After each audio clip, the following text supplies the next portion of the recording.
యేసుక్రీస్తు వారికి శ్రేష్టమైన ఉన్నతమైన నామములో ఆ శుభం తెలియజేసుకుంటున్నానమ్మా. ఈరోజున మాట్లాడుతున్న అంశం, క్రీస్తు కోరుకున్న వెలుగు నీవే. క్రీస్తు కోరుకున్న వెలుగు నీవే.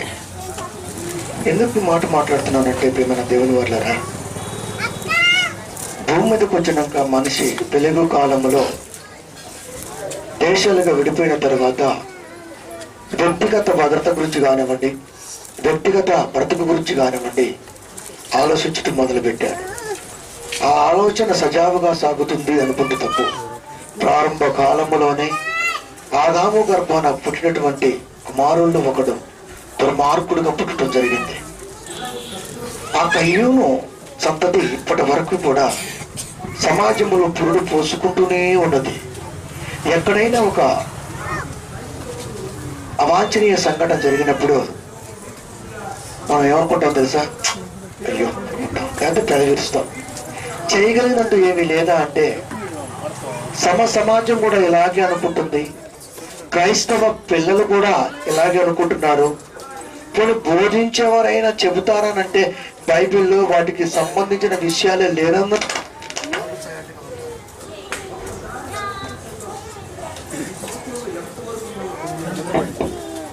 వాళ్ళు సైలెంట్గా ఉంటారు. కారణం, బహుశా దేవుడు చెప్పలేదు అనుకుంటున్నారేమో.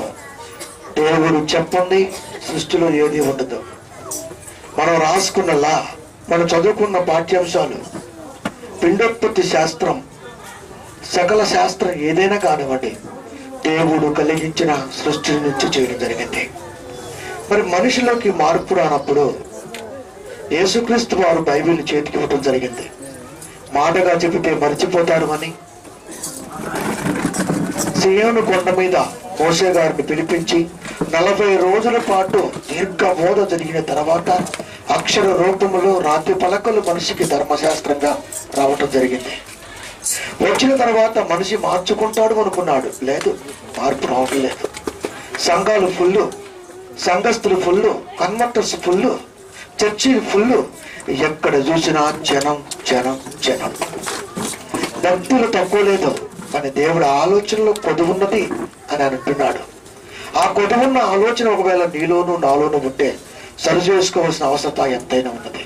ఎందుకంటే అంశం, క్రీస్తు కోరుకున్న వెలుగు నువ్వే. కలిగించుగాక నా సూర్యుడిని కలిగించిన దేవుడిని ఒక్కసారి ఆలోచిస్తే మేధావి అనుకుంటున్న వాడు చెప్పిన సమాధానం ఇంచుమించుగా 1500 కోట్ల సంవత్సరాలుగా అలు పెరగక ఎన్నో లక్షల టన్నుల హైడ్రోజన్ నిల్వలతో సూర్యుడు మండుతున్నాడు. దాన్ని మండిస్తుంది ఎవరు అన్న ఆలోచనకు వెళ్ళగలిగితే సమాధానం మాత్రం లేదు. ఒకసారి సూర్యుడు అగ్నిగోళం, భూగోళం, అగ్నిగోళం సూర్యుడు ఇంతవరకు మండుతూనే ఉన్నాడు. క్రైస్తవుడు కూడా మండాలి, ఆరిపోకూడదు అంటున్నాడు ఆయన. మండటం అంటే ఆయన మండుతున్నాడు, లోకానికి వెలిగిస్తున్నాడు. ఈ వెలుగు చాలు అనుకుంటున్నాడు మనిషి. వెలుగు చాలదు. ఈ వెలుగు చాలదు కనుకనే యేసుక్రీస్తు వారి నోట 30వ సంవత్సరములో పలికిన కొండ మీద బోధ మాట చూడగలిగితే మత్తయి సువార్త 5వ అధ్యాయము 14, 15, 16 వచనములు. మత్తయి సువార్త 5వ అధ్యాయము 14, 15, 16. మీరు నేను కాదు, మీరు మన గురించి మాట్లాడుతున్నాడు యేసయ్య. ఏ రోజు అని నిత్యము యేసు స్వామి పాదాల దగ్గరికి రావాలి అని క్రైస్తవుడు కోరుకుంటున్నాడు. ఆ క్రైస్తవుల గురించి సాక్షాత్తు కొండ మీద ప్రసంగంలో యేసయ్య అంటున్న మాట, మీరు లోకములకు వెలుగై ఉన్నారు. కొండ మీద నుండి పట్టణము మరుగై ఉండనేరదు. మనుష్యులు దీపము వెలిగించి కొంచెము కింద పెట్టరు, అది ఇంట నుండి వారికి వెలుగునిచ్చుటకై దీపస్తంభముల మీదనే పెట్టుదురు. మనుష్యులు మీ సత్క్రియలను చూసి పరలోకమందున్న మీ తండ్రిని మహిమపరుచున్నట్లు వారి ఎదుట మీ వెలుగు ప్రకాశింపనీయండి. ప్రసంగిస్తున్నాడు. లోకానికి వెలుగు నేను అనుకుంటున్నారా మీరు? కాదు. మీరు నేను ఎందుకు వచ్చానో నేను చెప్తాను, కానీ మీ గురించి చెప్తున్నాను. రాబోతున్న రోజుల్లో మీరు చేయవలసిన విధానం గురించి మాట్లాడుతున్నాను. యేసుక్రీస్తు వారి బోధ, మీరు లోకమునకు వెలుగై ఉన్నారు అని మాట్లాడుతూ, మనుషులు మీ సత్క్రియలను చూసి పరలోకమందున్న నా తండ్రిని మహిమపరుచున్నట్లు వారి ఎదుట మీ వెలుగు, అంటే మనల్ని చూసి మన క్రియలు చూసి మన బ్రతుకులు చూసి పరలోకమందున్న తండ్రికి మహిమ కలగాలి అంటున్నాడు ఆయన. లోకానికి వెలుగై ఉన్న మీరు, రోజు అనుదినము దేవుని సన్నిధిలో గడుపుతున్న మీరు, మిమ్మల్ని చూస్తే క్రైస్తవ సమాజానికి కానివ్వండి, క్రైస్తవేతర సమాజానికి కానివ్వండి, యావత్ లోకానికి కానివ్వండి, మీ ప్రవర్తన చూసి మీ సత్క్రియలు చూసి పరలోకమందున్న తండ్రి ఎదుట మహిమ కలగాలి. పరలోకమున్న తండ్రికి మహిమ కలగాలి అంటే మన నుంచి దేవాది దేవునికి మహిమ కలగాలి అంటున్నాడు ఆయన. సత్క్రియలు చూసి సత్క్రియ అనగా సద్భక్తితో ఉద్దేశించిన వారందరికీ శ్రమలు రాక తప్పదు అన్నది క్రైస్తవ ఆలోచన, దేవుడి ఆలోచన. కానీ క్రియ గురించి మాట్లాడుతున్నాడు ఇక్కడ. సత్క్రియలు అంటే నడత, ఆలోచన, అనుకరణ. ఈ విధానములో ఎక్కడ మార్పు వచ్చినా దేవాతి దేవుడు చూడనుకుంటున్నాడా చూపిస్తా, ఎలా చూస్తున్నాడో చూపిస్తా. ఏమండి, మెసేజ్ రావడానికి చాలా కష్టపడ్డానండి. ఇందాకే రాశానండి 10 గంటలకి. ప్రియుల దేవుడు వాళ్ళారా, ఇంత గొప్ప దేవుడు ఆలోచన బైబిల్లో పదిలంగా పరచబడ్డ క్రైస్తవ బిడ్డలకి ఎందుకు అందట్లేదు, ఎందుకు బ్రతకట్లేదు? అవాంఛనీయ సంఘటనలు జరిగినప్పుడు మాత్రమే ఎందుకు తొలోపగా ఏడుస్తారో, తర్వాత ఎందుకు దాన్ని పక్కన పెడతారో అయిపోవాలి. నువ్వు సరిచేయాలి, నువ్వు వెలుగుగా ఉండాలి అంటున్నాడు ఆయన. నేను ఉంటాను ఆయన వెలుగుగా, నువ్వు ఉన్నావా? నేను ఉంటానని నీ కొరకు బ్రతకడానికి అనుకున్నావా? నేనున్నాను ఆయన, నా సత్క్రియ చూసి సమాజానికి నేర్పుతాను అని నువ్వు అనుకున్నావా? అని అనుకోవాలి అంటున్నాడు ఆయన. నీ సత్క్రియలు చూసి పరలోకమందున్న మీ తండ్రికి మహిమ కలుగునట్లు వారి ఎదుట, నిన్ను చూస్తున్న వారి ఎదుట నీ వెలుగు ప్రకాశింపనీయుడి. అండి, వెలుగు అనగా వాక్యం దేవుడు వల్ల. ఎఫెసీయులకు రాసిన పత్రిక 2వ అధ్యాయము 10వ వచనం. ఎందుకంటే వాక్యాన్ని ప్రకాశింపనీయమన్నాడు అంటే, నువ్వు పుట్టక ముందే, లోకం పుట్టక ముందే ఒకటి పుట్టింది, దేవుడి మనసులో ఒకటి పుట్టింది. అది ఇప్పుడు నీకు తెలియాలి. నువ్వు పుట్టక ముందే, మానవ జన్మ పుట్టక ముందే, మానవ జన్మకి సిద్ధపరచబడబడి ఈ భూమి పుట్టక ముందే, ఈ లోకము పుట్టక ముందే దేవుడి మనసులో ఒకటి పుట్టింది. అది నీకంటే గొప్పది. ఆ గొప్పదైన దానిని నువ్వు ఈ రోజున అట్టి పెట్టుకుని ఉన్నావా అడుగుతున్నాడు ఆయన. ఎఫెసీయులకు రాసిన పత్రిక 2వ అధ్యాయము 10వ వచనం. మరియు వాటి యందు మనము నడుచుకున్న వాళ్ళని దేవుడు ముందుగా సిద్ధపరిచిన సత్క్రియలు చేయుటకై మనము క్రీస్తు యేసునందు సృష్టింపబడిన వారమై ఆయన చేసిన పని అయి ఉన్నాము అని మాట్లాడుతున్నాడు దేవుడు. మరియు వాటి యందు మనము నడుచుకున్న వాళ్ళని దేవుడు ముందుగా సిద్ధపరిచిన సత్క్రియలు చేయుటకై, ముందుగా సత్క్రియలు సిద్ధపరిచి ఈ లోకానికి పంపించాడు. ముందు దేవుడు పని ప్రారంభించాడు. ఆ పని నీకంటే ముందు పుట్టింది. పని పుట్టిన తర్వాతే, పని నిమిత్తమే మానవ జన్మ. ఈ మానవ జన్మలో కూడా ఒకసారి భార్యాభర్తల కలయికలో పురుష కణాల నుంచి 50 కోట్ల కణాల తల్లి గర్భంలో ఎప్పుడైతే ప్రవేశించాయో, 50 కోట్ల కణాలలో నుండి కూడా ఒక్క కణముగా నువ్వు కావాలి అన్న కోరుకున్న కన్న తండ్రి ఆలోచన. సత్క్రియలు చేయడానికి ముందుగా దేవుడు చిత్తపరిచినటువంటి వాటిని నువ్వు చేయాలి కనుకనే మన జన్మ, నా జన్మ, నీ జన్మ. క్రియ జరిగించాలి, పని చేయాలి కనుకనే దేవుడు నీ పుట్టుకిచ్చాడు. లేకపోతే నీకంటే ముందు ఒకడొకటి తల్లంటూ ఉంటుంది, మరి నీకంటే ముందు అనేక మంది పుట్టిపోయారా, నువ్వు మొక్కంగా నాకు మిగిలేవరా అంటుంటావు. కాదు, వాడితోనే పని ఉన్నది, వాళ్ళతో పని లేదు. వీడి సమర్థుడు. మోసే నోటి మాంద్యము గలవాడు, అహరోను వాక్చాతుర్యము గలవాడు.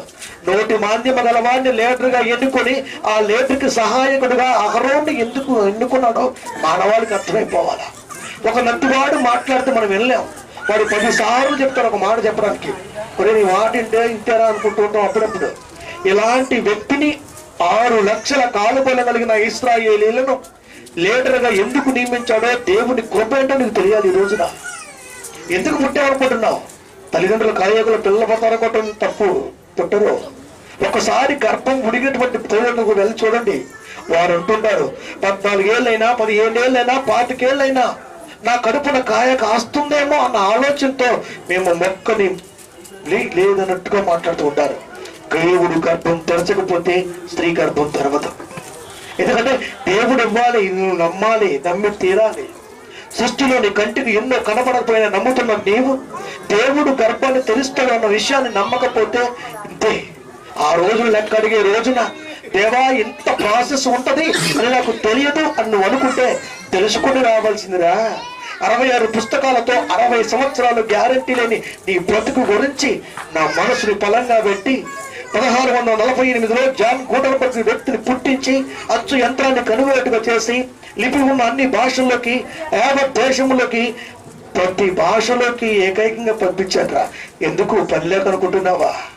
నువ్వు చదవాలి, తెలుగుడిగా నువ్వు తెలుగు చదవాలి, తమిళన్స్గా నువ్వు తమిళం చదవాలి, తమిళంలోకి బైబిల్ వెళ్ళిపోవాలి.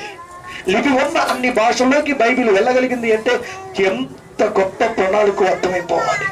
ఇది నేర్చుకోవాలి మానవాళి, నువ్వు నేను. అందుకని నీ పుట్టుకకు ముందు ఇదిగో చూడొక్కసారి సత్క్రియలు కలిగించాను. ఆ సత్క్రియలు చేయాలి కనుకనే నీ తల్లి గర్భాన నిన్ను పుట్టించాను. యెషయా చూడొక్కసారి 8 మంది కుమారులు చిన్నవాడు. 8 మందిని కూడా నువ్వు ఎందుకు ఎన్నుకోలేదు తెలుసా? నేను ఎందుకు ఎన్నుకోలేదు తెలుసా? చిన్నవాడితో పని ఉన్నది, చిన్నవాడితో పని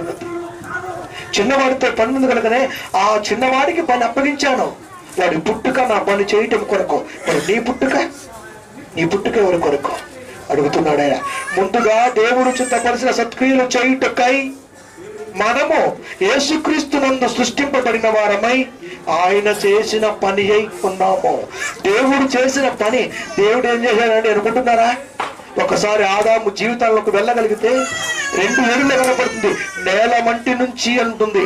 నేల మట్టి అంటే భూమి నుంచి పైపని తీసిన మట్టి కాదు అది కీర్తనలో దావీదు గారు చెబుతారు. అగాధ స్థలములోకి వెళ్ళి కుట్ట ఉడుకుతున్న మట్టిని తీసి ఆ మట్టి నుంచి రూపాన్ని కలగజేసి ఇలా పొలంలో పెట్టుకున్న దేవుడు తన కుమారుని నరాల్లో ఎక్కడైనా తేడా ఉన్నదా లేదా, ఏమన్నా లోపం ఉన్నదా లేదా అన్న ఆలోచనతో బంగారం లాంటి భవిష్యత్తుగా నిన్ను మలచి ఏ అవయానికి ఏ అవసరమో నిర్మించి ప్రతి అవయవము కూడా దేవుని పనిలో ఉండాలి అని. ఇదిగో ఏ మనిషి పుట్టిన చేతికి 5 ఇలాగే ఉంటాయి. ఇలా ఉన్నాయి అనుకో వాడి స్త్రీతో స్నేహం చేయలేము. ఒకవేళ పాదాలు అనుకుని అనుకో వాడి దగ్గరికి వెళ్ళలేము, భయం వేస్తుంటుంది. కళ్ళ స్థానాలకు వేయని వచ్చి ఉన్నాయి అనుకో చూడలేవు, భయపడతావు. కనుక పుడుతున్న బిడ్డ ఎక్కడైనా పుట్టనేమండి ఒకేలాగా పుడుతూ ఉంటాడు. కళ్ళు ఎక్కడ ఉండాలో అక్కడే ఉంటుంది, మార్పు ఉండదు. ఇంత గొప్ప ప్రణాళిక ఎందుకు కలిగించాడో మానవాళికి అర్థం అవ్వాలి. పని చేయాలి, నువ్వు భూమి మీదకి వచ్చినాక పని చేయాలి. నీ పని కాదు, దేవుడి పని. ఎఫెసీయులకు రాసిన పత్రిక 4వ అధ్యాయము 15వ వచనం. ఎఫెసీయులకు రాసిన పత్రిక 4వ అధ్యాయము 15వ వచనం. ఏమండి? క్రీస్తునందు సృష్టింపబడిన వారు అంటే లోకానికి వచ్చి యేసుక్రీస్తు ఏం బోధించారో చెప్పాలి. ఎందుకంటే క్రీస్తునందు పుట్టాము కనుక. ఆ క్రీస్తే లేకపోతే ఈ రోజున మానవాళి పుట్టుక లేదు. పరలోకములో కన్న తండ్రి యేసుక్రీస్తు వారిని చూస్తూ ఒక్క కుమారుడితో నాకు ఎంత సంతోషం వేస్తున్నప్పుడు, ఒకవేళ నీకు అర్థం కావాలంటే కుటుంబం నియంత్రణ లేకుండా కుమారులను కనాలనుకుంటాడు ఆయన. మరి ఎంత సంతోషాన్ని ఇవ్వాలి. ఒక్క యేసుక్రీస్తు వారికి ఎంత సంతోషం కలుగుతున్నప్పుడు మరి భూమి మీద ప్రజెంట్ గా 700 కోట్ల జనాభా పైగా ఉన్నటువంటి మన దేశంలో, మన ప్రపంచంలో ఎంత సంతోషాన్ని ఇవ్వగలగాలి. ఏమండి? ఇవ్వగలగాలి అని బాధపడుతున్నాడు ఆయన. ఏమండి? అందుకంటాడు క్రీస్తు కలిగి చూడయ్యా 4:15 ప్రేమ కలిగి సత్యము చెప్పుచు క్రీస్తు వలె ఉండుటకు మనము అన్ని విషయములను ఎరుగుదుము. ప్రేమ కలిగి సత్యము చెప్పుచు. ఏమండి? పదవి విడమస్తున్నారు. ప్రేమ అయితే కలిగి ఉంటున్నాం, మరి సత్యాన్ని చెబుతున్నారా ఈ రోజున? ఎందుకంటే యేసుకు డౌట్ వస్తే డౌటే ఉండదు, డౌటే. యేసుక్రీస్తు వరకు అసలు డౌట్ రాకూడదు. ఒకవేళ వచ్చిన డౌట్ నెరవేరి తీరాల్సిందే. ఎందుకంటే భవిష్యత్తు జ్ఞానము ఎరిగిన వాడు లోకములు ఎవరైనా ఉన్నారు అంటే అది వన్ అండ్ ఓన్లీ జీసస్ మాత్రమే. భవిష్యత్తు మనిషి చెప్పలేడు. చాలాసార్లు వింటుంటాం వాతావరణ శాఖ, ఎక్కడికో వెళ్ళాల్సిన అవసరం లేదు. వాతావరణ శాఖ టీవీలో చూడండి, రాగల 24 గంటల్లో ఫైలిన్గా మారింది అని మాట్లాడుతూ తాకుతుంది అంటాడు, తెల్లవారికల్లా బలహీనపడింది అంటాడు. మరి తాకాలి, నువ్వు అన్నది తాకాలి.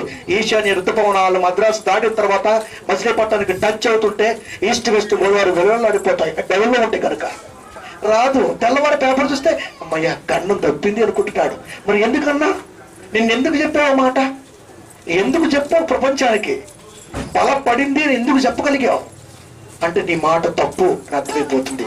కానీ క్రీస్తు అంటున్నాడు సత్యము చెప్పుచు అన్నాడు. సత్యము చెప్పటానికి సంఘాలలో బోధకులు సిద్ధంగా లేరు, ఉండరు అన్నదాని డౌట్. ఆయన డౌట్ ఎంత వాస్తవం అంటే ప్రియమైన దేవుని వల్లరా, నిజంగా యేసయ్య అంటే యేసయ్యనే.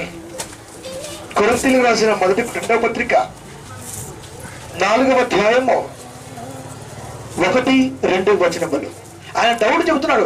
సత్యము ప్రేమ కలిగి సత్యము చెప్పుచు, ప్రేమ కలిగి సత్యము చెప్పుచు ఉండవలను అన్నాడు. ఆయన ఉండాలి అన్నాడంటే మనిషి ఉంటాడా ఉండడని అర్థం, అది చెబుతున్నాడు ఇక్కడ.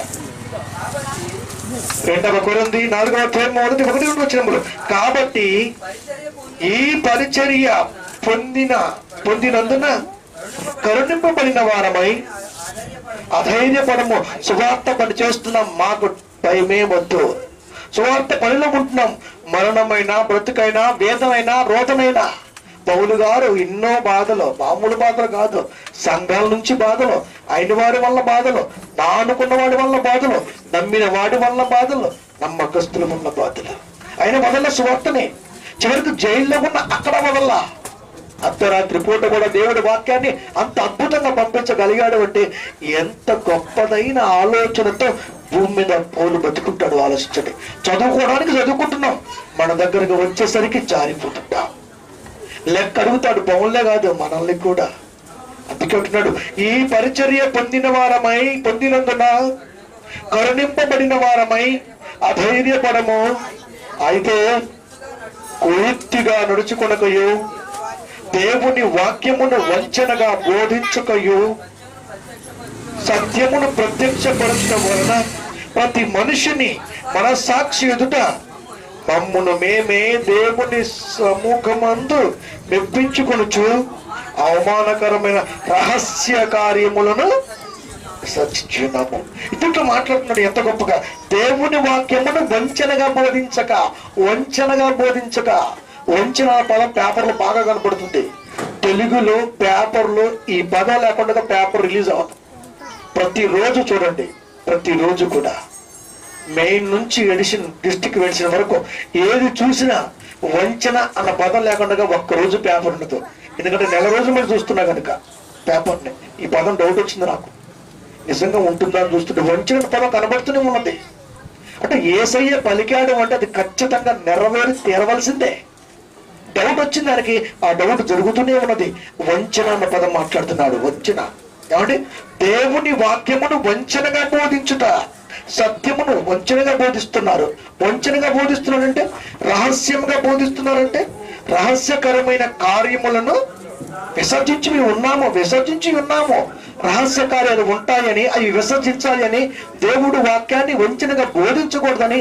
వంచనగా బోధిస్తే ఏం జరుగుతుందో మోసపోయిన ఓ చెల్లినడుగు చెబుతుంది, మోసపోయిన ఒక తమ్మునడుగు చెబుతాడు, మోసపోయిన ఒక తల్లినడుగు చెబుతుంది, మోసపోయిన ఒక తమ్మునడుగు చెబుతాడు.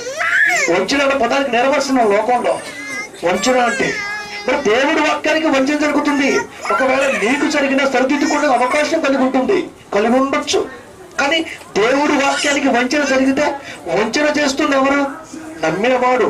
దేవుడి వాక్యాన్ని నమ్మి సమాజంలో సంఘాలలో గొప్పగా దేవుడి యొక్క వెలుగుని ప్రజ్వలింపజేయవలసిన బోధకుడు వంచనగా మాట్లాడుతుంటే ఏం ఆశిస్తున్నాడు? వంచన అనగా మాయగా సంఘాల్లో బోధ జరుగుతుందంటే ఏం ఆశిస్తున్నాడు? ఏది ఆశించకుండా మాయ జరగదు, ఏది ఆశించకుండా మోసం జరగదు. ఏం ఆశిస్తే దేవుడి వాక్యాన్ని నువ్వు వంచనగా బోధిస్తున్నావు సంఘాలలో అని అంటున్నాడు ఆయన.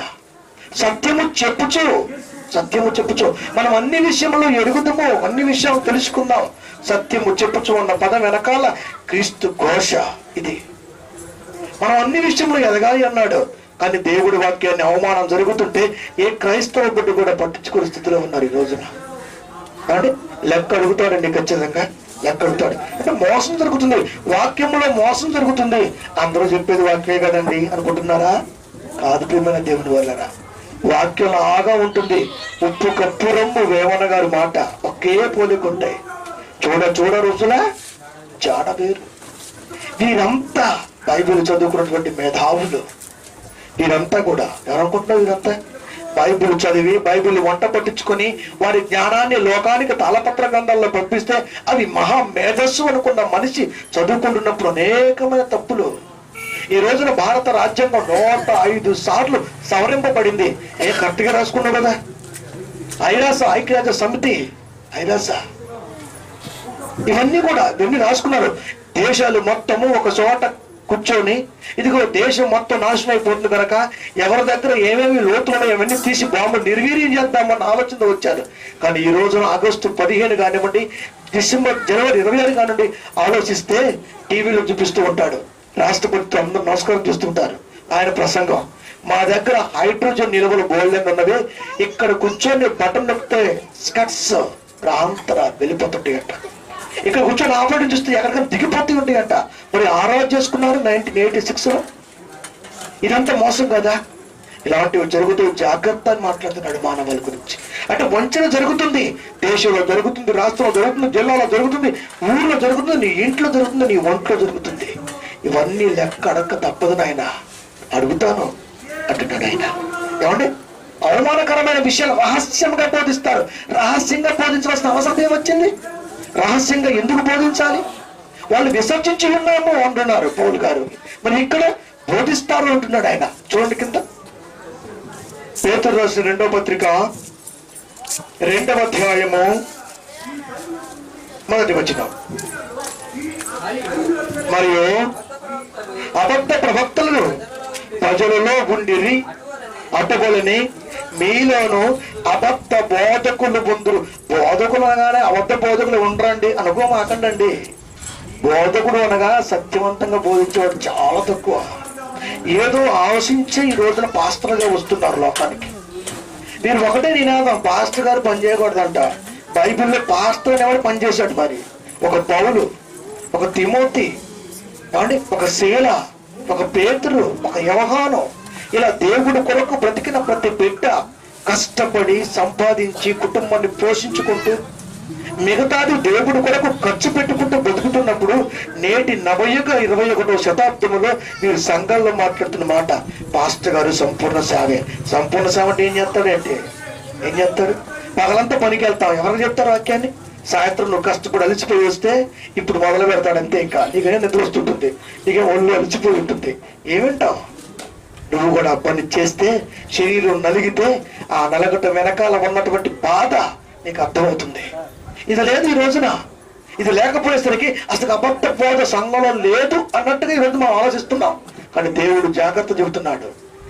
అబద్ధ బోధకులు ఉందరు, అటువలనే మీలోను అబద్ధ బోధకులుందరు, వీరు తమ్మును కొనిన ప్రభువును కూడా విసర్జించుచు తమకు తామే శీఘ్రముగా నాశనము కలగజేసుకొనొచ్చు నాశనకరముకు భిన్నాభిప్రాయములను రహస్యముగా బోధింతురు. రహస్యముగా బోధింతురు. పిల్లలు కొత్తారు, తలిపేసుకుంటారు, గుసగుసలు మాట్లాడతారు. మాండ్రు అడిగారు అనుకోండి, పొగరెక్కువ అంటుంటారు. పొగర కాదండి, బాధ. ఎవరైనా వాక్యం చెప్తే స్ట్రైట్ గా చెప్పాలా? లోపల ఎందుకు తలుపులు వేసుకుని ఏం చెప్తావు? వాక్యాన్ని తలుపులు వేసుకుని చెప్పాల్సిన ఏమొచ్చింది? ఇలా చెబుతున్నారు అంటే వాళ్ళు ఏమనాలి చెప్పండి? ఒక విషయాన్ని తలుపులు వేసుకొని మాట్లాడుతున్నాం అంటే ఏం జరుగుతుందని అర్థం? ఒక విషయాన్ని కప్పిపుచ్చి మాట్లాడుతున్నాం అంటే ఏమున్నదని అర్థం? కనుక భిన్నాభిప్రాయములను రహస్యముగా బోధిస్తారు. అప్పుడేమో పౌలు గారు భిన్నాభిప్రాయాలను విసర్జించి ఉన్నాము అంటే బహిరంగముగా దేవుడి మాటను, క్రీస్తు ఆలోచనను సమాజ నిర్మాణానికి ఉపయోగపడే రీతిగా మా కష్టాలను హెచ్చించి కన్నీటితో నిలబెడుతుంటే మీరేమో వంచనతో కూడినటువంటి మాటలను దేవుడి మాటలుగా రహస్యంగా బోధిస్తారా? ఏం ఆశించావయ్యా అంటున్నాడు ఆయన. ఏం ఆశించారో చూడండి, 3వ వచనం.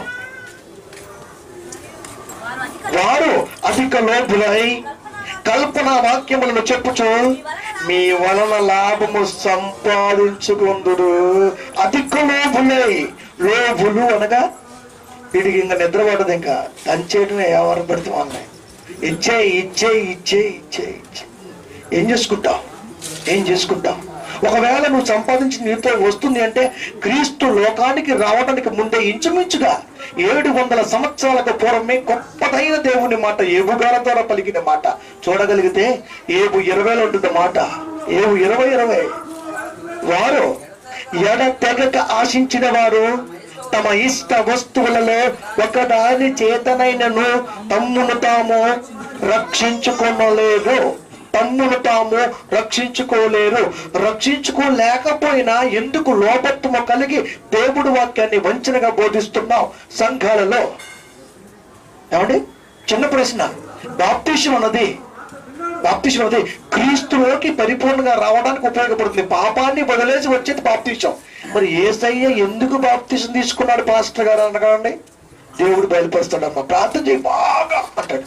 నేను చెప్పొచ్చు కదా, యేసుక్రీస్తు వారిలో ఏ పాపము లేదు. 8:46 యోహాను సువార్త. 8:46 యోహాను సువార్తలో ఏ పాపము లేని యేసు యోహాను గారి చేత ఎందుకు బాప్తిసం తీసుకున్నాడు? పాపము చేస్తేనే పాప క్షమాపణ నిమిత్తమే బాప్తిసం అన్నది. కానీ యేసులో ఏ పాపం లేదు. ఎవడు చూపించడం కాదు. చూపించడం అంటే బ్రతుకున్నవాడు చూపించేది. స్థాపించడం అంటే నాకంటే ముందు, నీకంటే ముందు, తరాలు రావడానికి ముందు బ్రతికిన వాడు చూపించగల. ఇది స్థాపించటం. వారి వల్లే కాల, మీ వల్ల ఏమవుతుంది? నాలో పాపము లేదు. మరి పాప క్షమాపణ నిమిత్తమే బాప్తిసం అయినప్పుడు, మారు మనసు నిమిత్తమే బాప్తిసం అయినప్పుడు యేసుకు మారు మనసు లేదనా? యేసుకు పాప క్షమాపణ కావాలనా? ఎందుకు యోహాను గారి చేత బాప్తిసం తీసుకున్నాడు? ఏ సంఘంలోకి వెళ్ళని అడగండి, సమాధానం చెప్పే బోధకుడు మీకు కనురెప్పల్లో కూడా కనపడ్డాడు. మరి ఎందుకు బోధిస్తున్నావు? ఈ రోజున ఏం ఆశిస్తున్నావు? సంఘానికి ఏం చెప్పాలనుకుంటున్నావు? జ్ఞానం చెప్పాలి కదా, క్రీస్తు బ్రతుకు చెప్పాలి కదా. క్రీస్తు బ్రతుకులు ఉన్న గొప్పతనము నీ ఆలోచన ఎలా ముడిపడి ఉన్నదో నువ్వు విమర్శి చెప్పగలగాలి కదా. అందుకే బోధకుడుగా ఉన్నాడు. మరి ఇలాంటి ఆలోచనలోంచే పరిపూర్ణమైన దేవుని మనస్సు ఈరోజు మీతో మాట్లాడతాడు. క్రీస్తు కోరుకున్న వెలుగు నీవే అని మాట్లాడుతున్నా. ఏమండి, కొరింథీయులకు రాసిన 2వ పత్రిక 11వ అధ్యాయము 15వ వచనం. కల్పన వాక్యాలు చెప్పేవారు దెయ్యపు బోధకులు అంటున్నాడు ఆయన. అంటే ఎక్కువగా వాక్యములు కల్పనలు కల్పించుకుని చెప్పటమే. వాక్యం చెప్పడు. ఇక మొదలు పెట్టాడు. ఒక్క మాట తీసుకొని మెసేజ్ మొత్తంలో కూడా లోకములో తిప్పి తీసుకొచ్చి చూపిస్తాడు. ఇడ్లీ అమ్ముకున్నవాడు కూడా 1,00,000 రూపాయలు ఇచ్చాడు అంటాడు. ఇప్పుడు నువ్వు ఇయ్యాలి ఇంకా సచ్చినట్టుగా. అంతే. దేవు ఆశిస్తున్నావు. దేవుళ్ళో చెబుతున్నాడు ఎలాంటి వాడో వాడి గురించి చెబుతున్నాడు ఆయన.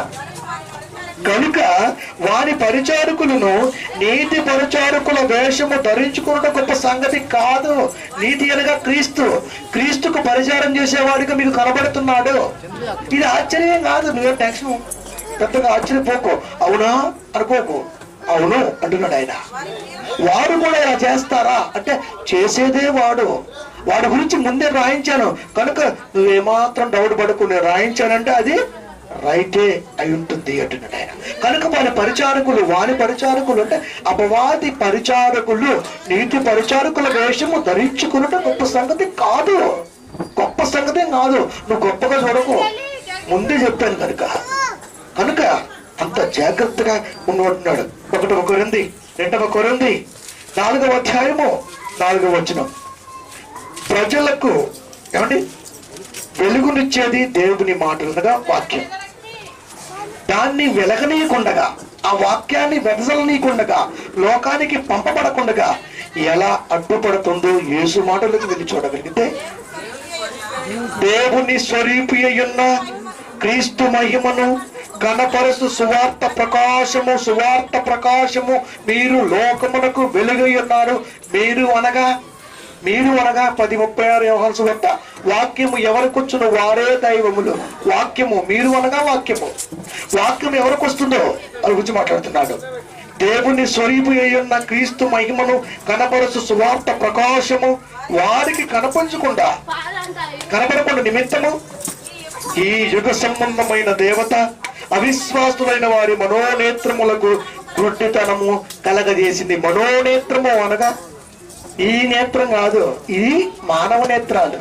మనోనేత్రము అనగా మనసుకు సంబంధించిన చూపు. అప్పుడు రెండు ఉండరు. మరి అమ్మాయి ఆలోచించరా అన్న అనుకో, నా కంటితో చూడరా అంటాడు, నా మనసుతో చూడరా అంటుంటాడు. కంటితో చూడరా, నేను చూసినట్టు చూడరా అంటుంటాడు. ఎవరు చూసినా అదే అనుకుంటున్నావా? అతని ఆలోచనలో కనుక మనోనేత్రానికి గుడ్డితనాన్ని చేసింది. ఈ కళ్ళకి ఒకవేళ ఏమన్నా ప్రాబ్లమ్స్ వస్తే eye hospital, వాసంత eye hospital gold అని ఉన్నాయి హైదరాబాద్లో, ఎప్పటికైనా వస్తాయి. కానీ ఆ కళ్ళకి మనోనేత్రం, ఆ కళ్ళకి పొర వచ్చేసింది అనుకోండి, తీయాలంటే వాక్యమే తీయాలి. ఇంకా వాక్యం తీయాలంటే ఎవరైతే వాక్యాన్ని బలంగా పట్టుకుంటారో వారు మాత్రమే తీయగలరు. మనోనేత్రానికి ముసుగేసింది, మానవ నేత్రానికి కాదు. మానవ నేత్రం కాదు. బైబిల్ చదివితే అర్థమైంది అనుకుంటున్నారా? 66 పుస్తకాలు, లక్షలాది మాటల కూర్పుతో దేవుడి యొక్క ప్రణాళిక ఎంత గొప్పదో అర్థమైపోవాలి. ఇది చదివితే అర్థం కాదు, ధ్యానిస్తే అర్థమవుతున్నాడు ఆయన. ధ్యానించడం అంటే ఒక రోజుకు 24 గంటలు, 24 గంటల్లో దేవుడి వాక్యాన్ని ఎంత గొప్పగా అంటి పెట్టుకుని ఉన్నావా అని నెంబర్ 1 పాయింట్ అని అనుకోగలిగితే ఎంతగా దేవుళ్ళు ఉంటే వాక్యం అర్థమవుతుందో మనకు అర్థమైపోతుంటుంది. కనుక ప్రియ సహోదరి సహోదరుడా అంటున్న మాట, మానవ నేత్రాలు బాగానే ఉన్నవి, మనోనేత్రానికి మాత్రం ముసుగేసేసిందంటే ముసుగేసేసింది, ఇవేం కనబడదు. కనుక సువార్త విలువ ఏమంటే అంటే క్రీస్తు విలువ, సువార్తగా క్రీస్తు విలువ తెలియనప్పుడు మనిషి ఏమైనా మాట్లాడతాడు, మనిషి ఎలాగైనా ప్రవర్తిస్తాడు, సంఘాల బోధ ఏమైనా చేస్తాడు. ఏది చెప్పినా బోధే కదండి, చాలా బాగుందని అనుకుంటున్నారా? చూడండి ఆయన అంటున్న మాట, వెళ్ళగలిగితే వాడు మనకే తెలియదండి. మనోనేత్రం కరెక్ట్గా ఉన్నవాడికి అర్థమవుతున్నాడు ఏం మాట్లాడుతున్నాడు. కానీ దేవుడు అంటున్న మాట చూడగలిగితే కీర్తనల గ్రంథము 59వ అధ్యాయము 7వ వచనం. కీర్తనల గ్రంథము 59వ అధ్యాయము 7వ వచనం. వినువారెవరు లేరనుకుని వారు తమ నోట నుండి మాటలు వెళ్ళగ్రక్కుతురు, వారి పెదవుల్లో కత్తులున్నవి అంటున్నాడు ఆయన. వినివారు ఎవరు లేరులే అనుకుంటున్నారా? దేవుడు అంటూ ఉన్నాడు. సంఘంలో ఎలా బోధిస్తున్నావో, సంఘాన్ని ఎలా మౌల్డ్ చేస్తున్నావో, సువార్త విలువ ఎంత గొప్పగా చెబుతున్నావో ఎవరు వినట్లేదు అనుకుంటున్నావా? విన్నవారు వింటున్నారు అనుకుంటున్నావా? వీరేం వినరు, పాస్టర్ గారు ఏం చెప్పినా వినేస్తారంతే అని నేను ఉన్నాను ఒకని. నేను ఎన్నుకున్నది అందుకే నువ్వేం చెప్పాలో ముందే చెప్పాను. ఇదిగో 66 పుస్తకాలతో 39 పుస్తకాలు పాత నిబంధన, 27 పుస్తకాలతో కొత్త నిబంధన, 2 నిబంధనలు నిబంధన రూల్స్ నీకు ఇచ్చి పంపించాను. ఎందుకు? అవి చదువు. నేను నువ్వు లెఫ్ట్ వెళ్ళాలి. భారత రాజ్యాంగంలో భారతదేశ ప్రకారం నువ్వు లెఫ్ట్ వెళ్ళాలి. లెఫ్ట్ ప్రయాణిస్తే సేఫ్. లేదు నా ఇష్టం నేను రైట్లో వెళ్తా అంటే పోతావు, ఆ తర్వాత కేసే ఉండదు. తప్పు రాంగ్ రూట్ అంటుంటాడు. నువ్వు రాసుకున్న లాలోనే రాంగ్ అయినప్పుడు దేవుడు రాసుకున్న ధర్మశాస్త్రంలో రాంగ్ ఉండదా? ఉంటుంది. కనుక ఆయన అంటున్నాడు, వినివారు ఎవరు లేరనుకొని వారు తన నోట నుండి మాటలు వెళ్ళగ్రక్కుదురు. వెళ్ళగ్రక్కటం అంటే మాట్లాడటం కాదు, ఇంకా ఇక చెప్పు అంతే. రోజుకు 4 మెసేజ్లు మాట్లాడతాడు, అందుట్లో ఒక్కటి కూడా దైవానుసారంగా ఉండదు. ఈ రోజున టీవీ పెట్టి చూడండి, వాడు చెప్పే కథలు ప్రపంచంలో ఒక మూలన్న కథలే. బైబిల్ అడ్డం పెట్టుకుని తమ స్వార్థం కొరకు వాక్యాలు వాడుతుంటే సంఘాలు పాడైపోతుంటే, యేసుక్రీస్తు వారు బాప్టిజం ఎందుకు తీసుకున్నారో తెలియని వాడికి సంఘానికి వచ్చే అర్హత కానివ్వండి, సంఘంలో ఉండే పద్ధతి కానివ్వండి నేర్పనప్పుడు ఎలా వాళ్ళ బ్రతుకు ఎలా ఆలోచించాలి. బైబిల్ అనగా ఆలోచనాత్మకమైనది. ప్రియమైన దేవుని వారులారా, ఈ ఆలోచనాత్మకమైన అంశాలు మీకు అందించాలి అని ఇన్ని మాటలు మాట్లాడతాడు. బహుశా ఇది 233వ మెసేజ్ ఉంటుందేమో. కనుక ఇంకో మాట చూసుకుందాండి. తిమోథెయుకు రాసిన 2వ పత్రిక 3వ అధ్యాయము 16వ వచనం.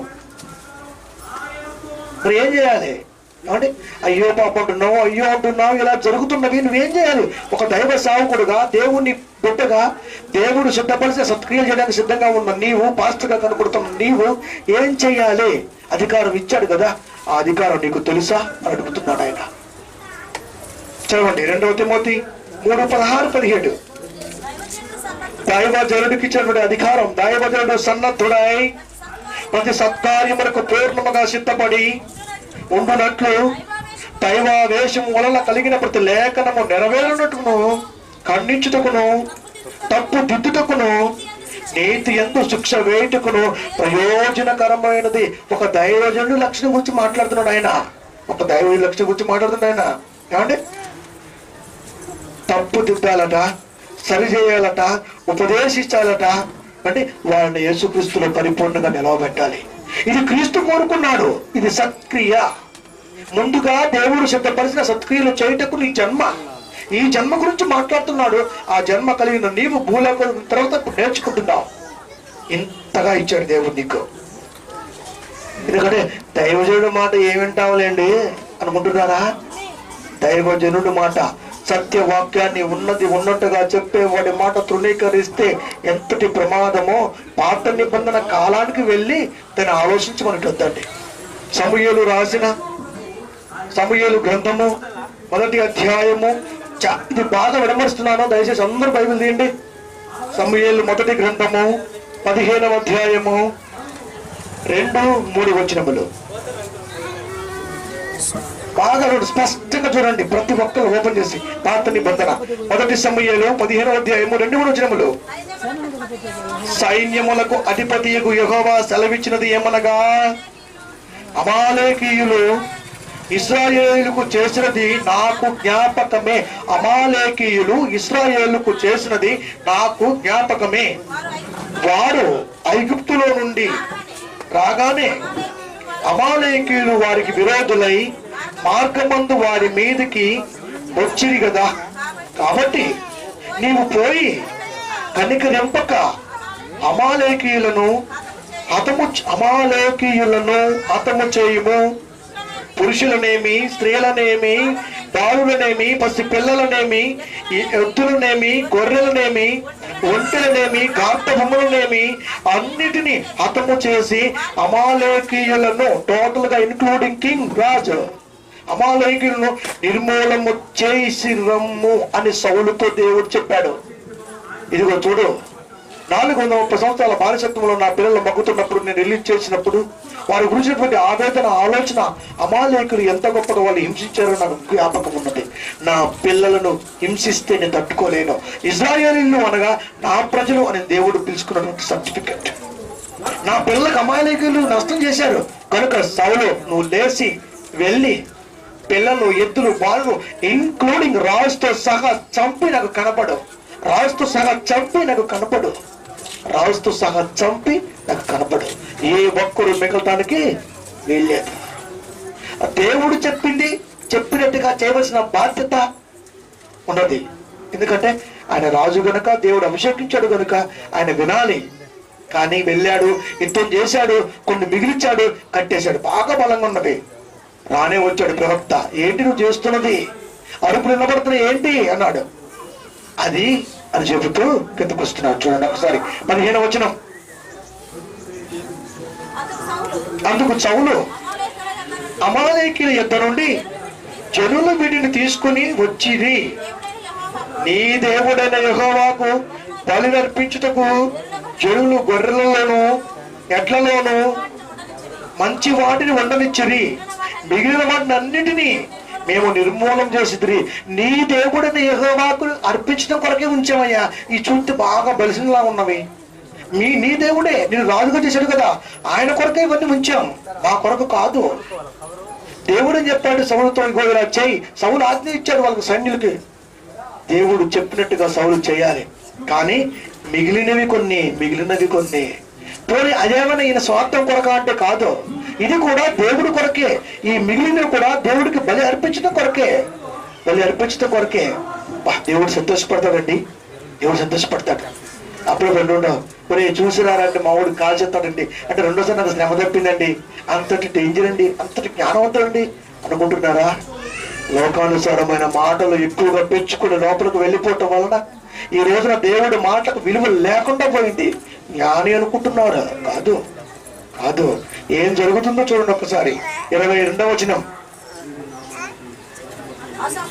అందుకు సమూయేలు అంటాడు, ఒక ప్రవక్త అంటున్నాడు. అందుకు సమూయేలు తాను సెలవిచ్చిన ఆజ్ఞను ఒకడు గైకొనుట వలన యెహోవా సంతోషించినట్లు ఒకడు దహన బలులను ఒకడు దహన బలులను అర్పించుట వలన ఆయన సంతోషించిన దేవుడి మాట వింటే సంతోషిస్తాడు గాని దహన బలులు అర్పిస్తే ఆయన మాట తృణీకరించి ఆయన కొరకు నువ్వు చేస్తే వింటాడా? ప్రవక్త చెబుతున్నాడు ఇప్పుడు, దైవజనుడు సన్నద్ధుడై ప్రతి సత్కార్యమునకు పూర్ణముగా సిద్ధపడి దైవావేశము వలన కలిగిన ప్రతి లేఖనము నెరవేరునట్లు ఖండించుటకు, తప్పుదిద్దుటకు, ఉపదేశించుటకు, నీతి యందు శిక్ష వేయుటకు అది దేవుడు కోరుకున్నది. ఇప్పుడు అదే చేస్తున్నాడు ఆయన. నీకు ఏం చెప్పాడు దేవుడు? నువ్వేం చేశావు? దేవుడు కొరకు మళ్ళా దేవుడి గురించి మాట్లాడతావా?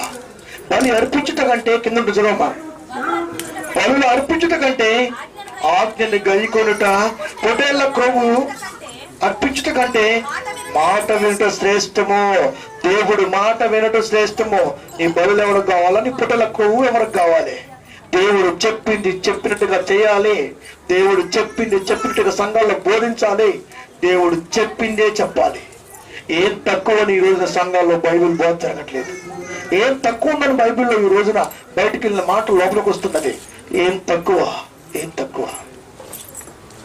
సౌలు ఊపుకున్నారా? చూడండి ఒక్కసారి నీ స్థితి చెబుతున్నా. చూడు సౌలు, నీ పరిస్థితి ఒకసారి చూస్తావా? చూడు, గుర్తు చేస్తున్నాడు. ఎలాంటి స్థితి నుంచి ఎలా వెళ్ళావో చూస్తున్నాడు. ఏమంటే 17వ వచనం, అందుకు సమూయేలు 17వ వచనం, అందుకు సమూయేలు నీ దృష్టికి నీవు అల్పుడుగా ఉన్నప్పుడు ఇశ్రాయేలీయుల గోత్రములకు ముఖ్యుడు అయితివి, శిరస్సు అయితివి. నీ దృష్టికి నువ్వు అల్పుడుగా ఉన్నప్పుడు ఆ అల్పత్వాన్ని ప్రేమించిన దేవుడు 12 గోత్రాలకు నిన్ను రారాజుగా చేశాడు. అప్పుడే కొమ్ములు వచ్చాయా? శిరస్సు అయితివి, ఇశ్రాయేలీయుల గోత్రములకు శిరస్సు అయితివి. చదవయా, యెహోవా నిన్ను ఇశ్రాయేలీయుల మీద రాజుగా నియమించాడు. ఆ అల్పత్వాన్ని చూసిన దేవుడు ప్రేమించి ఇశ్రాయేళ్ల మీద నిన్ను కింగ్గా చేస్తే కొమ్ములు వచ్చాయా? ఇది చేస్తాడు దేవుడు. ఇరిశాడా ఇరవడా? దేవుడు మాటేనండు. మనమన్నా అప్పుడప్పుడు క్షమిస్తామేమో. దేవుడి దృష్టిలో క్షమాపణ అంటూ ఉంటే అది ఎలా ఉంటుందో చూడాలి. చూడండి 23వ వచనం, తిరుగుబాటు చేయుట చోద చెప్పుట కంటే పాపముతో సమానము. మూర్ఖతను అగపరుచుట మాయా విగ్రహము గృహ దేవతలను పూజించుటతో సమానము. యెహోవా ఆజ్ఞను నీవు విసర్జించిదివి గనుక రాజుగా ఉండకుండా ఆయన నిన్ను విసర్జించాడు.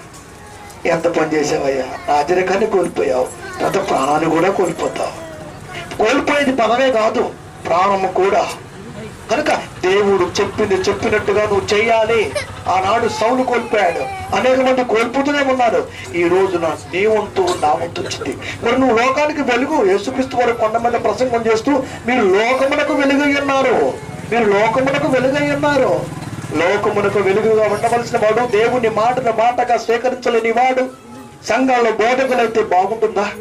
ఊరుకోడు. యోహాను సువార్త 4వ అధ్యాయము 34వ వచనం, తన్ను తాను హెచ్చించుకున్న వారు తగ్గింపబడతారు అని కేవలం జానుడు పొట్ట కొరకు అని దాని కొరకు, అంటే క్రీస్తు మాటను తృణీకరించి ఆశించి బోధిస్తే దేవుడికి కావలసిన నువ్వు దూరం అయితే దేవుడు బాధపడతాడు. లోకానికి నువ్వే వెలుగు కనుక.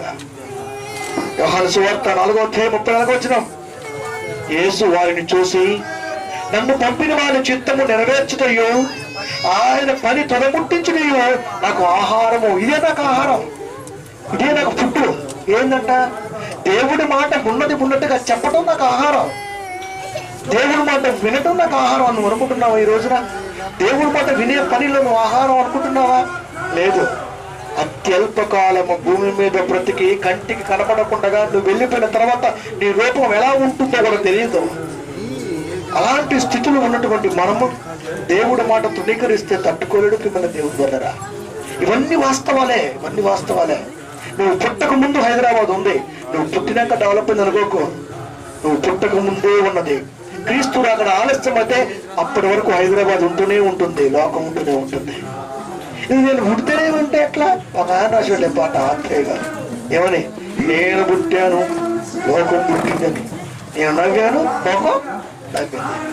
నిజం అనుకుంటున్నారు ఇవన్నీ.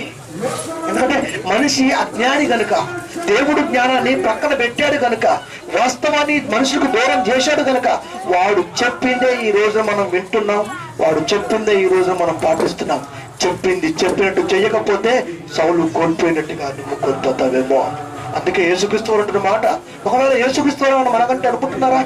ఎంతటి మహానుభావుడైనా మహాదేవుడైనా క్రీస్తు మాట ఎంత గొప్పదంటే, యోహాను సువార్త 17:4 కనబడుతున్నమాట, చేయుటకు నీవు నాకు ఇచ్చిన పని సంపూర్ణంగా నెరవేర్తించానయ్యా, ఎక్కడా కూడా తేడా చేయలేదు.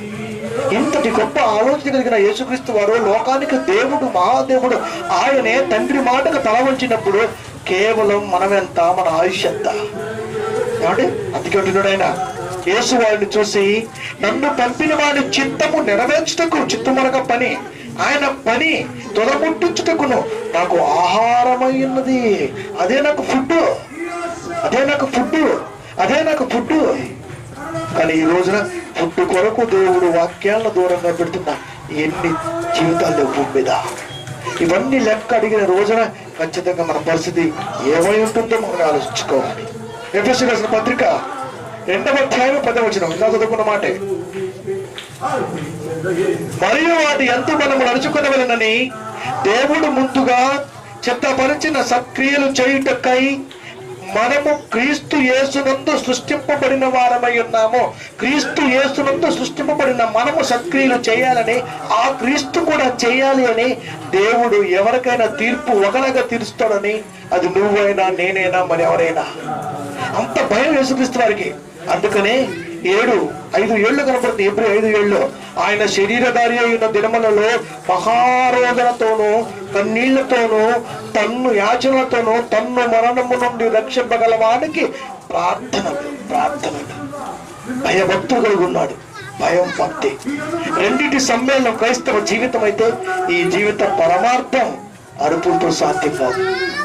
జ్ఞానం స్కూల్కి పంపిస్తాం పిల్లోడిని అండి, టీచర్ రానే వస్తారు, సైలెన్స్ అంటుంది ఫస్ట్ ఎంట్రన్స్ డే.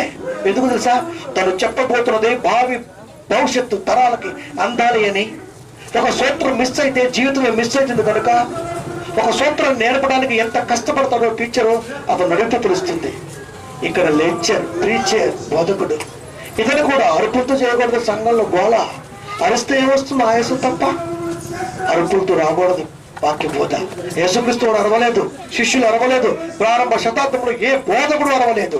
మరి ఈ రోజున ఏ సంఘంలో చూసినా ఒక ఆయన కుక్కల సెట్లు ఉన్నాయండి, క్రైస్తవ బోధలు, క్రైస్తవ మీడియం ఉంటుంటాడు అండ్ ఆట 10 అంటున్నాడు ఒక ఆయన. తలపించేస్తున్నాయి అంట టీవీ ప్రోగ్రాంలు సైతం తన దొంగలాగా క్రైస్తవ ప్రోగ్రాం, డాన్సులు. ఏమైనా దేవుని వల్ల ఇవన్నీ కూడా ఎందుకు వచ్చాయో మనకు అర్థమైపోవాలా. వెలుగుగా ఉండవలసిన మనం వెలుగుగా లేకపోయేసరికి సాతాను దూరేసింది. ఆ వెలుగు ఎప్పటికీ నీకు కనపడకుండా మనం నేత్రానికి ముసిగేసింది. వాక్యం విలువ తెలియలా. అందుకని ఈ రోజు నా వాక్యం వినాలంటే ఏమన్నా బ్రదర్ అన్నట్టుగా వెళ్ళిపోతున్నారు. అలా అనుకుంటే ఎలా అండి? చూడండి, ఒక మాట చూపిస్తాను. పేతురు రాసిన మొదటి పత్రిక 2వ అధ్యాయము. ఎందుకంటే తండ్రి మాట క్రీస్తుకు ఆహారమైనప్పుడు ఆ క్రీస్తు శరీరాన్ని ఆహారముగా, ఆ క్రీస్తు రక్తాన్ని పానముగా, ఇది ఖచ్చితంగా నువ్వు ప్రతిసారి కలుసుకున్న ప్రతిసారి స్వీకరించగలగాలి, ఇది పాటించాలి, లేకపోతే మాత్రం ఖచ్చితంగా అన్నాడు ఆయన. ఆదివారం మిస్ అయ్యావా నీ జీవితంలో మిసైల్స్ స్టార్ట్ అవుతాయి. అంతే, అన్ని ఘోర ప్రమాదాలు. ఇంకా ఆదివారం దేవుని సన్నిధిలో పరిపూర్ణమైన దేవుని క్రీస్తు ఆహారాన్ని స్వీకరించని వాడికి తరాలు జీవితం గడిచిన కుటుంబ ఎదుగుదల కలహంతోనే ఉంటుంది, కలహంతోనే ఉంటుంది. ఇంత గొప్పదైన క్రీస్తు రుచి నువ్వు మిస్ అయితే ఎలా? పేతురు రాసిన మొదటి పత్రిక 2వ అధ్యాయము 1 నుండి 3 వరకు. ప్రభువు దయాళుడని మీరు రుచి చూచి ఉన్న ఎడల సమస్తమైన దుష్టత్వమును, సమస్తమైన కపటమును, వేషధారణను, అసూయను, సమస్త దూషణ మాటలను మాని ఇప్పుడు ప్రభువు టేస్ట్ తెలిస్తే ఇవి నీలో ఉండవు అంటున్నాడు ఆయన. ఇవన్నీ కూడా దేవుడి యొక్క ఎదుగుదలలో, లోకానికి ఎలుగుగా ఉండవలసిన నీ ఎదుగుదలలో పొరఛాయలో, మనోనేత్రానికి ఇవన్నీ అర్థం. వాక్యాన్ని ఇవి తీసేస్తుంది, సత్యమైన వాక్యము వీటిని తీసేస్తుంది, పొర తొలగించేస్తుంది. అప్పుడు రెండుంటాం కంటికి పొర వచ్చిందండి, తొలగించుకోవాలండి, డాక్టర్ దగ్గరికి వెళ్ళాలండి అంటారు. పరమ వైద్యుడైన యేసయ్య నోట పలికిన మాట ఈ రోజున మీకు వైద్యం మెడిసిన్ గా అందుతుంది. మన నేతలకు వేయబడిన ముసుగు లక్షణాలు కింద రాయబడ్డవి. అదే చెబుతున్నాడు ఆయన. సమస్తమైన దుష్టత్వమును, దుష్టుని యొక్క తత్వము, దుష్టత్వము దేవునికి దూరపరిసే క్రియ అంటారు తెలుగులో. సమస్తమైన కపటమును, వేషధారణను, అసూయను, సమస్త దూషణ మాటలను మాని మాని మాని మాని అంటున్నాడు. అంటే లోపల మానకుండా ఉన్నవి అంటున్నాడు ఆయన.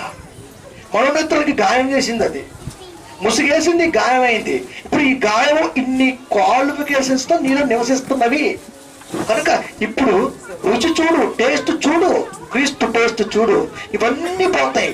అంటే మనోనేత్రం వెలిగించి చూడు. ఇప్పుడు నువ్వు జ్ఞాని అవుతావు. జ్ఞాని అనగా క్రీస్తు, క్రీస్తు ఆలోచనలో ఉంటావు కనుక ఇప్పుడు నువ్వు ఎలా ఉంటావో తెలుసా? ఇలా ఉంటావు. చదువు.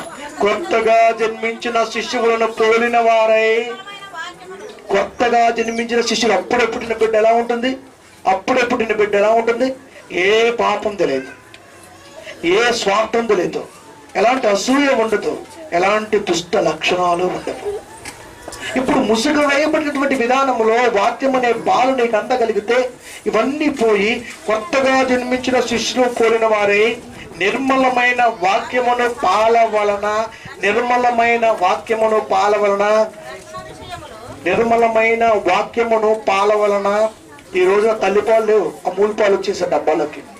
తల్లిపాలు కూడా ఇవ్వని స్థితి ఈ రోజున భారతదేశంలో. తల్లిపాలు ఇస్తే అన్నం తరిగిపోతుందంట హీరోయిన్ చెబుతుంది ఇంటర్వ్యూలో. ఇప్పుడు మనం వింటాం కదా మనం కూడా, ఎందుకంటే ఎక్కువ టీవీ ప్రోగ్రామ్ లేడీస్ చూసుకుంటా ఉన్నారు. ఆమె ఏం చెప్పింది మనం అదే చేయాలి. మరి తప్పదు, తనలాగా ఉండాలి కనుక, తనలాగా నుంచుకుంటుంది కనుక. ఆడవాళ్ళు టీవీ ఎక్కువ చూస్తారు. మిమ్మల్ని అట్లేదండి అని తిట్టుకోమాకండి, వాస్తవం చెబుతున్నాను. అవే చూసుకుంటాం మనం. ఎందుకంటే తను ఎలా ఉంటుందో నేను కూడా అలా ఉండాలి. తన వయసు 40 అయినా సరే వన్నే తగ్గలేదు. ఎందుకు? పిల్లకి పాలు ఇవ్వలేదు కనుక. ఇప్పుడు అమూల్ డబ్బాలో పాలు పడుతుంది కనుక. ఎందుకంటే తల్లి సౌందర్యం తరిగిపోదు కనుక. అది ఎలా బతికితే మనకేంటి? వంశానికి చెప్పుకోవడానికి వారసులు కావాలి కనుక ఆ అమూల్ డబ్బాతో పెంచేద్దాం. ఇప్పుడు అమూల్యమైన వయసుని కాపాడుకుందాం. ఎంత కాపాడుకున్నా 45 ఏళ్ళు దాటితే స్త్రీ ఉడికిపోతుంది, అంతే. ఇంకా ఉడికిపోతుంది ఇంకా కనుక అంటున్నమాట. సత్యమనే నిర్మలమైన వాక్యమును పాల వలన రక్షణ విషయంలో ఎదుగు నిమిత్తము ఆ పాలను, నిర్మలమైన పాలను, వాక్యం పాల లాంటిది. వాక్యం పాల లాంటిది. పిల్లలు కనుక పాలే పెడుతున్నాం, పాలే పోస్తున్నాం. ఇంకా లోపల చాలా ఉన్నది గట్టి ఫుడ్, అది తట్టుకోలేరు. అది తట్టుకోవాలంటే ఇప్పుడు కొంచెం కొంచెం గోరుముద్దలు తినిపిస్తున్నాం. ఇవన్నీ తిని అరిగించుకొని వాడు ఎదుగుతుంటే పాలు ఇస్తాం, గోరుముద్దలు పెడతాం, ఏదో పెట్టుకుంటూ వస్తుంటాం. తర్వాత టైం వచ్చినప్పుడు ఫుడ్ పెడతాం. చిన్నపిల్లడికి ఫుడ్ పెట్టారు గొంతులో పెడుతుంది, తర్వాత ప్రాణం పోతుంది. కనుక సత్యవాక్యము చెబుతున్నప్పుడు ఒక్కొక్క విషయాన్ని అవగాహన చేసుకుంటూ నేర్పుకుంటూ వెళుతున్నప్పుడు ఏ పాపము లేని యేసుక్రీస్తు వారికి వాక్యం బాప్తిసం ఎందుకు అవసరం మీకు అర్థమవుతుంది. యోహాను గారికి బాప్తిసం ఎందుకు ఇవ్వాల్సి ఉన్నదో అర్థమవుతుంది. ఇవన్నీ కూడా శ్రమల దినాలు కానివ్వండి, 1000 ఏళ్ల పరిపాలన కానివ్వండి, వెలుగు సెదర్ కానివ్వండి, మరి ఏదైనా కానివ్వండి, ఇవన్నీ మీకు అందాలి అంటే ఫస్ట్ మీరు పాలు తాగాలి. ఒక్కసారి అన్నం తింటా అంటే కాదు. అన్నం తింటా అంటే కొంత పడుతుంది, ఊపిరి ఆడుతుంది, ప్రాణం పోతుంది. ఆ తర్వాత ఎవరి వాక్యం చెప్పాలి కనుక నేర్పుతున్నప్పుడు కూడా సంఘ బోధకులు కూడా ఆ అక్షరంతో మొదలుపెట్టి టీచర్ ఎలాగైతే నేర్పుతాడో వాక్యంలో గొప్పతనాన్ని ఎలుగుని అలా నేర్పుకుంటూ వస్తే వాడు ఉపయోగపడతాడు. వాడు ఉపయోగపడాలి కూడా. లాస్ట్ మాట, ఎందుకంటే దేవుడు అలా ఎదిగి వాక్యం అనే పాలు దాగి గట్టిగా అన్నం తిని, అంటే క్రీస్తు శరీరంలో పాలుపంచుకొని నీ ఫ్యామిలీ కుటుంబంలో గొప్పగా ఉంటే నీ కుటుంబం పట్ల దేవుడు చూపిన శ్రద్ధ. లాస్ట్ మాట లూకా సువార్త 15వ అధ్యాయము 10వ వచనం. లూకా సువార్త 15వ అధ్యాయము 10వ వచనం. అటువలే మారు మనసు పొందు ఒక పాపి విషయమై దేవుని దూతల ఎదుట సంతోషము కలుగును మీతో చెప్పుచున్నాను. దేవుడికి సంతోషం ఇస్తున్నామంటే కొండ మీద ఉండే పట్టణము మరుగై ఉండదు. వెలుగు దాచుకో, కొవ్వొత్తి వెలిగించి మనసు కింద పెట్టుకో. ఎంత తిక్కమైనా సరే ఎలుగరెట్టి పెడతాడు. ఎందుకు? ఆ వెలుగు అందాలి కనుక. ఇప్పుడు వాక్యం అనే పాలతో ఎదుగుతుంటే ఈ ఎదుగుదలలో అనేక మందిని దేవుళ్ళు స్థిరపరచడం కొరకు ఆ వెలుగు స్ప్రెడ్ అయ్యేట్టుగా నువ్వు స్ప్రెడ్ అవ్వగలిగితే, ఇప్పుడు ఒక్క పాపి మారినా చాలు, తన జీవితాన్ని దిద్దుకున్న ఒక పాపి మారినా చాలు, 100 మంది రక్షించని చెప్పుకోవాల్సిన అవసరం లేదు. ఒక్కడ మారినా చాలండి. దూతలు కోటాను కోట్ల దేవతల ముందు మీ కోటాను కోట్ల స్తుతులు ఆపండర్రా, చూడొక్కసారి నా బిడ్డ లోకానికి వెళ్ళాడు, వాడు ఒక్కడిని ఎన్నుకున్నాను, వాడి వల్ల మరొక వ్యక్తి సువార్తలోకి రాగలిగాడు, వాడు చేసుకొచ్చాడు, వాడు వినిపిస్తున్నాడు, వాడంటే నాకు చాలా ఇష్టం. వాడికి ఏం కావాలో తెలుసా? సొలొమోను జ్ఞానం అడిగితే జ్ఞానంతో పాటు ఇంకా నాయన నీకు రాజ్యాన్ని ఇస్తాను, రాజ్య సంపదలు ఇస్తాను, ఆనాటి తరములో నీలాంటి రాజు ఉండకుండా అనేకమైన గొప్ప క్రియలు నీ పట్ల జరిగిస్తాను. అడిగింది జ్ఞానం, పొందుకున్నది లోకానుసారమైన బ్రతుకులు కూడా పొందుకున్నాడు. నువ్వు అడుగు దేవుణ్ణి, అది కూడా పొందుకుంటావు. అంటే నువ్వు వెలుగ్గా ఉండు, వెలుగ్గా ఉండగలిగిన నీ బ్రతుకులో ప్రతిదీ కూడా ఉదయిస్తూనే ఉంటుంది. అది నీకు అవసరం లేదు, అక్కర్లేదు, ఆయన ఇస్తాడు. కనుక తలగా ఉంచుతాను, నాకు తల వంచితే, తల బిరుచుగా ప్రవర్తిస్తే తల తీస్తాను సౌల్లాగా. కనుక ప్రియ సహోదరి సహోదరులారా, దేవుడు తీర్పు తీర్చు తినమందు ఈ బ్రతుకులోనే కొద్ది బాధకి తట్టుకోలేని మనిషి అల్లాడిపోతుంటాడు. 6 అడుగుల మనిషి 6 అడుగులు అంటుంటాడు, ఆ రంగుల దిగిందలకు చిన్న ముళ్ళు అల్లాడిపోతాడు అంతే బెడ్ మీద. కనుక మనిషి మాటలు కోటలు దాటుతాయి, కానీ అడుగులు సువార్త కొరకు వేసుకుంటూ రావాలి. ఈ అడుగులు చర్చికి రావాలి. కనుక దేవుడి ఆలోచనలో ఆయన అన్నట్టుగా లోకానికి వెలుగుగా ఉంటున్నాం కనుక ఈ వెలుగుని 10 మందికి ప్రసాదించే పనిలో మనందరం ముందుందాం. ఎందుకంటే రాబోతున్న ఫిబ్రవరి 13, 14, 15 తేదీల్లో ఇంచుమించుగా 3000 పోస్టర్లతో అంటే దిక్కులు పెక్కటిల్ల సువార్త అందించాలన్న ఆలోచనలో ఉన్నాను. ఎందుకంటే ఇది ఇక్కడితో ఆగిపోకూడదు, 4 గోళ్ళ మధ్య ఆగిపోకూడదు, అందరికీ అందాలి. కనుక ఆ అంతే ఉద్దేశంలోనే ఇంత గొప్పదైన దేవుని మాట మీకు అందిస్తున్నాను. మనం ఇప్పుడు వెలుగా కాదా? మన వెలుగు. ఎందుకంటే ఇన్ని మాటలు మన హృదయంలో భద్రపరుచుకున్నాం కనుక లోకానికి మీరు వెలుగు అన్నట్టుగా ఆ వెలుగు ఎవడైనా సరే ఇంట్లో పెట్టుకుంటాడు, అది కొండ మీద ఉంటుంది కనుక అది వెలిగిస్తుంది. మనము కూడా వెలిగించేవారుగా ఉందాం.